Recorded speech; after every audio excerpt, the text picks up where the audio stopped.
Big Q, what's the word? How you doing, Kev? Hey man, Chicago Bulls bounced back in a major way. Looked like they was finna get whooped on again, but came back from a 20-point victory over the Memphis Grizzlies on the road last night. Chicago Blackhawks licked the lamp up 5 times on the road also to get themselves a victory. And we gotta talk about whether or not Matt Eberflus and his weird self is on the hot seat. Y'all already know though. You gotta hear the intro.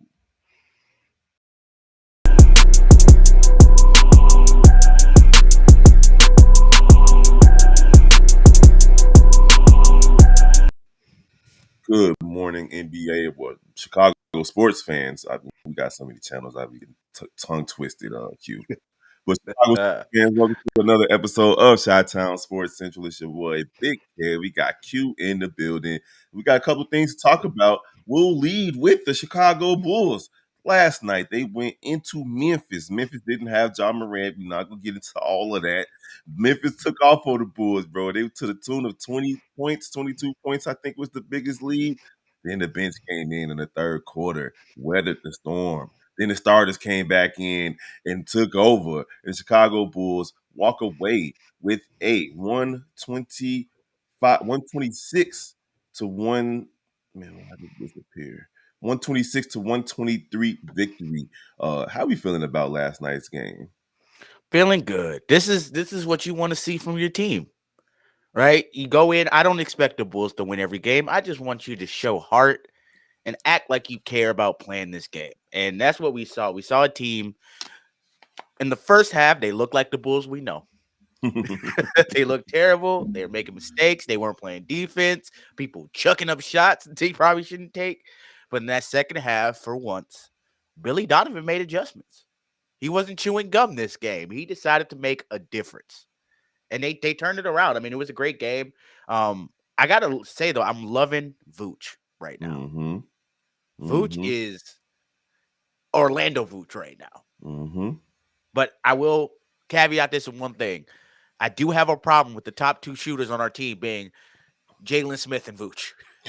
I don't. I'm gonna say this. I've already publicly apologized to Vooch on Locked On Bulls, and I'll do it again here. I came into the season very worried about Vooch's ability to play within a fast-paced offense. He's shown to be kind of slow, slew-footed, but it seems like the biggest problem with the way this offense flowed was DeMar DeRozan, and with DeMar DeRozan not being here to clog up the lane, to take up the shot clock with his mid-range approach, with his early 2000s, late 90s approach to basketball, which is not a bad thing for him. You know, he's going to go down as an NBA Hall of Famer. But at the end of the day, the Chicago Bulls flow better without him. Josh Giddey looked good as well, almost a triple-double with 12 points, 8 assists, and 13 rebounds. But Jalen Smith and Vooch, those guys combined for 8 of 14 from three last night. I mean, I'm sorry, seven of 12 from three last night. So that was crazy in and of itself. And then you had Zach LaVine and Kobe White step up their games after having bad games versus OKC. The big thing for the Chicago Bulls is it just seems like this is here to stay, Q. They're going to shoot 50 plus threes a game, apparently. That's how it's been this season. They went 25 for 53 from three last night, and they got hot at the right time and overcame a poor start. But shout out to the bench, man. Jalen Smith, Dalen Terry, Julian Phillips caught a body last night, a nasty one, two off Ooh. vert with two hands dunked on that boy head. And one thing that we got to discuss is Lonzo Ball playing 18 minutes and a lot of them in the fourth quarter where Patrick Williams was on the bench. Now, Patrick Williams had a Patrick Williams night, 2 for 10 from the field, 1 for 5 from three, 6 rebounds, 1 assist. He did play some good defense out there, but he got to do better offensively.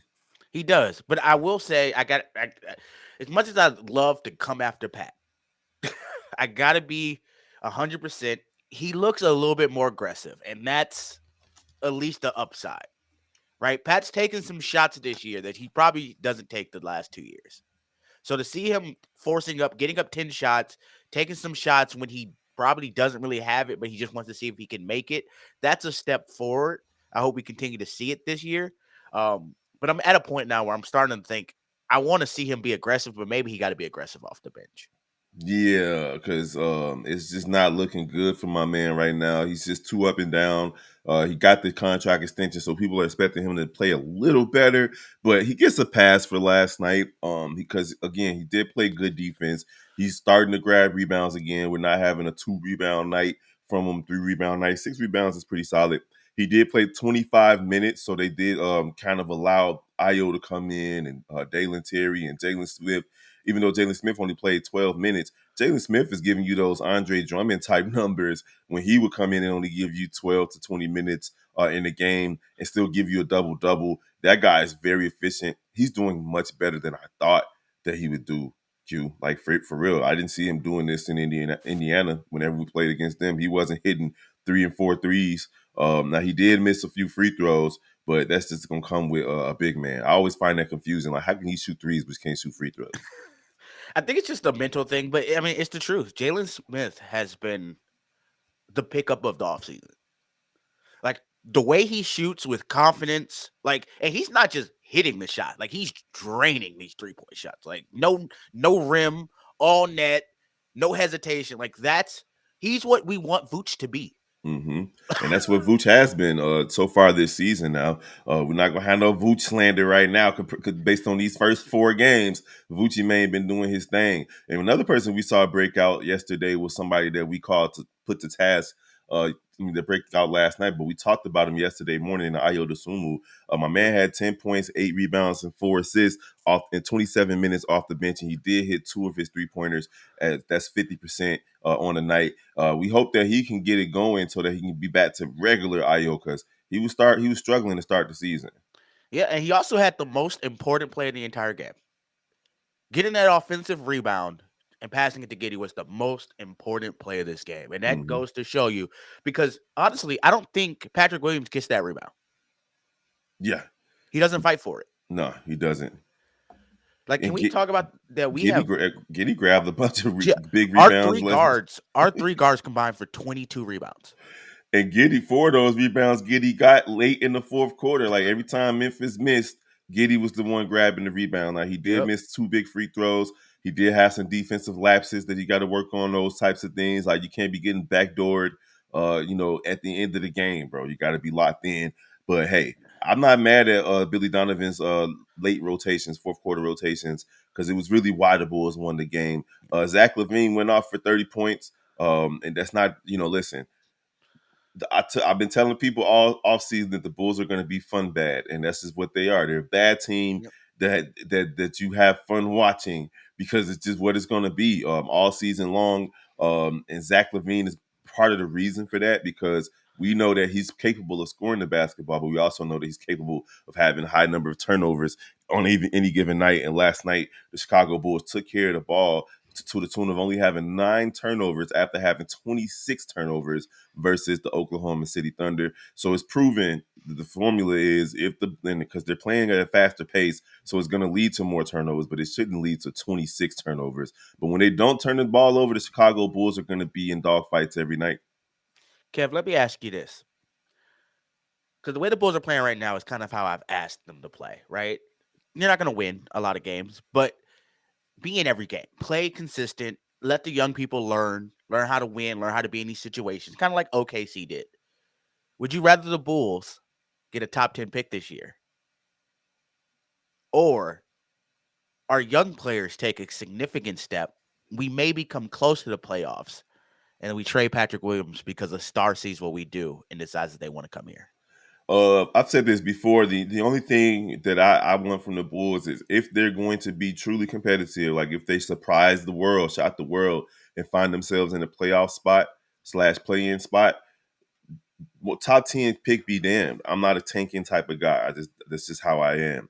But if they're toward the end of the season and it looks like kind of like how teams have done in the past, where it looks like, okay, we can make the play in, but we don't necessarily need to because we're not that good, then you make some trades. You Yep. shut things down. And if they're 10 games under 500, 15 games under, nah, go ahead, make some trades.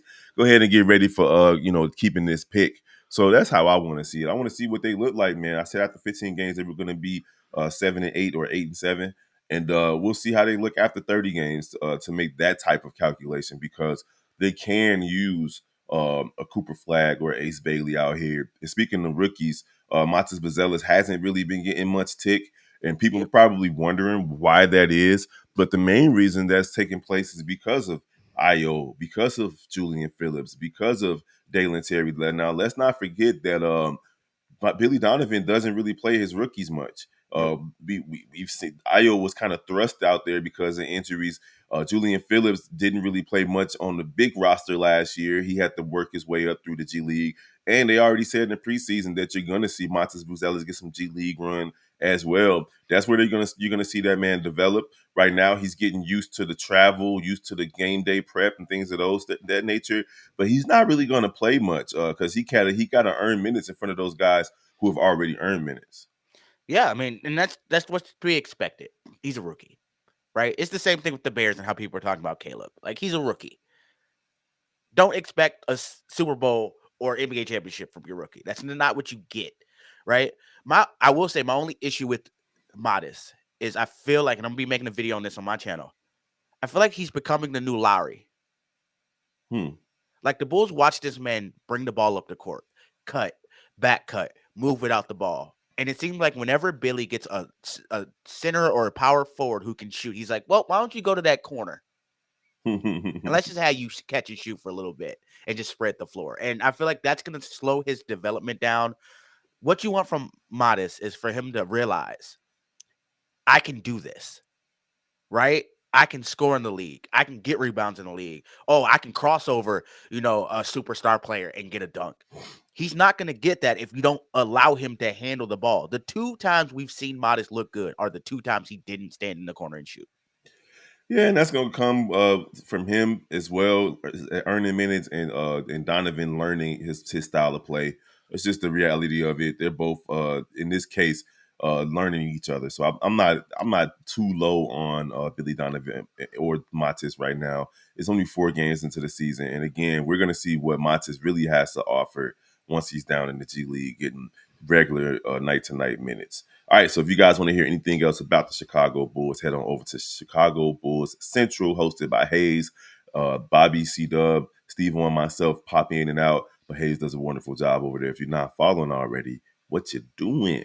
All right, Q, the doggone Blackhawks bounce back from their Do losing it. streak versus a pretty good Colorado Avalanche team in Colorado. Yeah, they were on a 5-game winning streak, right? So And listen, they did so by lighting up the lamp 5 times. They did jumped out to a 3-2 lead early. It was 1-1, and then they put up two more goals in the first inning. First period. I always do this, man. I talk about baseball too much. First period, nothing in the second period, and then 2 more goals in the third period to close things out. They were empty netters. Both of those goals in the period were empty netters.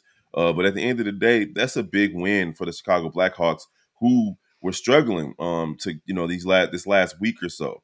26 shots on goal, 15 hits. I still want to see them be a little bit more rugged out there and get more hits, and 8 penalty minutes. So the games that they won early this year, they had a lot more penalty minutes than that. They got to do better at drawing penalties. But at the end of the day, they took care of business and got the W and got off the snide. How you feeling about this Blackhawks win?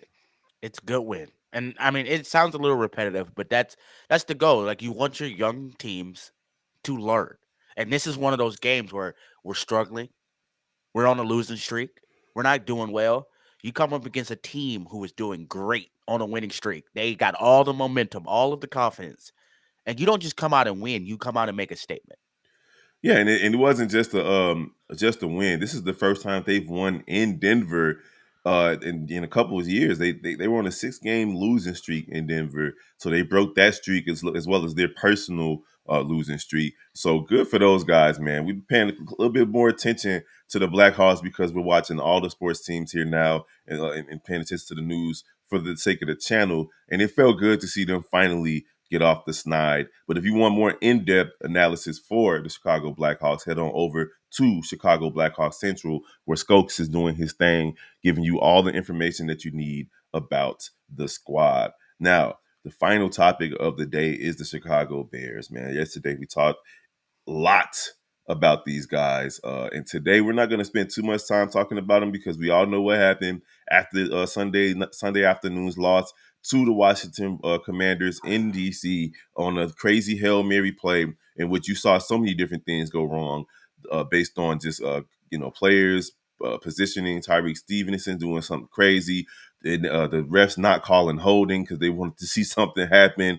But at the end of the day, it all comes down to coaching. And there were a couple of plays in which my man's Matt Eberflus had a chance to use a timeout, set his defense up, get them where they were supposed to be, didn't do so, and allowed them to pick up a quick 13, 15 yards before the Hail Mary, and then doubled down on it and said, hey, those 15 yards didn't matter. The Bears defense needed to execute better on the Hail Mary, but I beg to differ. You don't put them in a situation where they have to defend the goal line, and then you also don't put them in a situation where they're not paying attention to the people behind them on the goal line. We know that he's supposed to be a defensive coach, and he didn't have his defense ready to close the game. This isn't the first time that something like this has happened over the last couple of seasons. Eberflus has coached away wins. Like he's allowed games that were supposed to be won at least 4 times. I can think of the Indianapolis game. I can think of the Detroit game where they were up 2 touchdowns with like 2 minutes and 20 seconds to go and they still lost that game. And now we can think of this here Commanders game in which this defensive coach hasn't gotten his job done. So are we to the point where Eberflus is on the hot seat and Yeah, he got to go? we beyond that point. That it's not even a hot seat; it's on fire. The whole seat is halfway burnt down, and he's still standing on it. Like this is not something where you. At this point, I've had a day to think about it. I've calmed myself down. I know you probably calmed yourself down from all the anger. I can't even blame the team on this. This is 2 people. It is Eberflus, or no, 3. It's Eberflus, right? It's Shane, and it's Tyreek Stevenson. Mm-hmm. Those are 3 to blame, right? There are football games where people don't score. Mm-hmm. You had 3 touchdowns in that game. One of which because was only there because Swift did something that probably shouldn't have happened. Mm-hmm. Right? The second one is because Caleb did his job. Mm-hmm. He drove you down, you screwed it up, and called some trick play that you thought was going to be the thing that makes you look good instead of the play you should have called. And he had to not only have that play, get a bad stat because of it. He had to come out and go, let me do it all over again. The Mm-hmm. same thing, drive us right back to where we were at for you to make the right decision. Mm-hmm. Then Stevenson, you can't blame anybody else. He was taunting the fact that you are taunting and the play is on. And I was watching a Mm-hmm. lot of sports channels and I heard something that I think says a lot, and it was on Speak on FS1. Mm-hmm. They can't even hear you. Mm-mm. You're in the middle of the field. Who are you screaming at? Mm-hmm. Not only that, you then don't cover your man because you're taunting. Mm-hmm. Then you jump up in a position you're not supposed to be in and screw up everybody else's position. Mm-hmm. Like that entire play is his fault. It most certainly is. Yeah, you can complain about the refs not calling holding. It's football, Right. right? If they call it, you say, well, they shouldn't be really deciding the end of the game in a situation like that. You got to give them a chance, right? There's too many things. This is Stevenson's fault. And last, Eberflus is compounding all of that with saying stupid statements like, oh, 15 yards didn't matter. Yeah. Do you? And you got to take your team to task after a game like that. I want to see playoffs. Playoffs. I need to see a moment like that. I need to see a slam clipboard. I need to see some. Raw. I can't believe we lost that game. Tyreek Stevenson. What was he thinking? Well, I got to put my guys in better position to succeed. Like I want to see some accountability, some onus taken, and that's not what we got from Matt Eberflus, and that's why he's on my hot seat. That's why he's on my hot seat Yep. because there's no reason for a head coach to be lax about it, just calm about it after a game like that. After a game like that, in which you didn't have no business being in to begin with, based on how Shane Waldron didn't have your guys hit the offense prepared to go, ready to go. The same Shane Waldron that watched his running back scamper for 60 yards for a touchdown, and then the very next drive decide to go back out there with empty sets and passing plays instead of giving the ball right back to the running back. So come on, bro. There has to be a time, there has to be a moment when, as a head coach, you got to say enough is enough. You got to feel like your job is on the line, and you got to go over the top, and you got to get loud. You got to get disrespectful, not just in the locker room, but also publicly. You got to have your players feeling like, damn, coach was kind of salty. We got to go out. We're gonna be fired up. We're gonna go out. No, that's not who Eberflus is, and that's why this team is still lacking a solid identity. We know that the defense is good. We know that they're good, but maybe they got too big for their britches. Yep. Maybe that moment really kind of just cements that the type of mindset that this defense has. Like, oh, we're good enough to win games for this team. And unfortunately, no, you're not. You got to play mistake free football, even for a defense that's really good. You're not that good where you can be not paying attention to the play while it's actively going. Like, come on, bro, stop the cap. The Chicago Bears are the Chicago Bears, and we've seen things like this happen throughout our entire lives. Q, you got to know Same the here. history of the team you play for. And if you want to change the trajectory of this team, if you want to change the narrative of this team, the fact that we're a laughing stock, even in a season where we're better than we've been in years, still a laughing stock, is because of boneheaded blunders by the offensive coordinator, the head coach, and a very specific player in Tyree Stevenson. I'm right there with you. It's just annoying to see because as fans, we deserve to see the Bears win games that they shouldn't lose. We deserve to see the Bears knock down the Hail Mary, run off into the locker room, and get ready for next week. We deserve to see the Bears win divisional games. And right now, it doesn't look like they're going to be able to beat the Detroit, Green Bay, or Minnesota Yep. again this season. And it's because of the head coach. So is he in the hot seat? Absolutely. It should be scorching hot. And they should break tradition and fire somebody in the middle of the season because Immediately. this team should be at the very least 5-2, but most likely 6-1. The only game that they really, really lost was the Houston game, and they didn't really lose that one either. They had their opportunities there, but the Indiana game should not have been a loss. This game should not have been a loss. Now they're sitting at 4-3, and they should be better. And the worst part is, I got two more things on it.